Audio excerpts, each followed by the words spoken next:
तुम्हाला हे जे फटाके आहेत ते काही राजकीय लोकांसाठी पण खरेदी करायचे आहेत. सुरुवात तुमच्या मित्रापासूनच करूया, म्हणजे कधी काळच्या विधान परिषदेचे माजी विरोधी पक्ष नेते अंबादास दानवेंनी तुमच्यासाठी भुईचक्कर खरेदी केलं. आणि ते का, तर त्यांनी असं म्हटलं की तुम्ही खासदार संभाजीनगर जिल्ह्याचे, परंतु तुम्ही पैठण पाचोडी भोवती फिरता.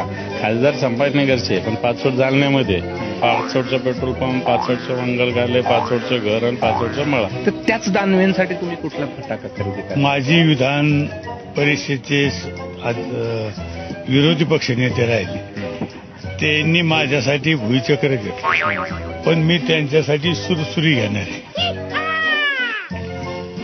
सुरसुरीचं कारण असं, ती फक्त चमकती, तिचा आवाज येत नाही, ती फक्त चमकती. म्हणून माझे जे मित्र आहे विधान परिषदेचे विरोधी पक्षनेते, त्यांच्यासाठी मी ही सुरसुरी घेतलेली. ही फक्त चमकती, हिचा काही आवाज बिवाज काही येत नाही, ही फक्त चमकत राहते. विधानसभेत मी काय सांगतो, ही सगळीकडे चमकती, त्यासाठी ही सुरसुरी घेतलेली. आदित्य ठाकरेसाठी काय फटाका खरेदी? आदित्य ठाकरेसाठी फक्त लवंगी फटाका, त्याचा काही जास्त आवाज होत नाही, काही नाही, काही ते लवंगी फटाका आहे. आदित्य ठाकरेला हा लवंगी फटाका भरपूर झाला काय, म्हणजे हा 12 महिन्याचा मुलगा सुद्धा वाजवू शकतो. ते आदित्य ठाकरेला पण झाला एवढा. आणि उद्धव ठाकरे? उद्धव ठाकरेंना ते लसूण फटाका, जसा हा लवंगी दाखिला तसा हा लवंगी, हे लसूण फटाका वाटच नाही त्याला काय.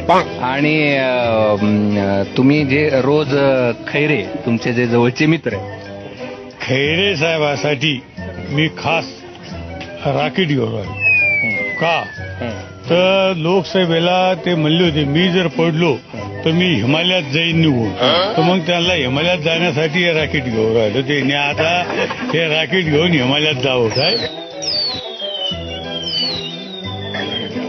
हे राकेट त्याच्यासाठी घेतलं की ते आता हिमालयात जावं. संजय राऊताला काय? संजय राऊतला मला काय सांगायचं, संजय राऊतला आहे ना बीड फाटाकी वगैरे रोजच वाजते, काय याला काही नाही, काय रोज वाजत राहते ते कुठे.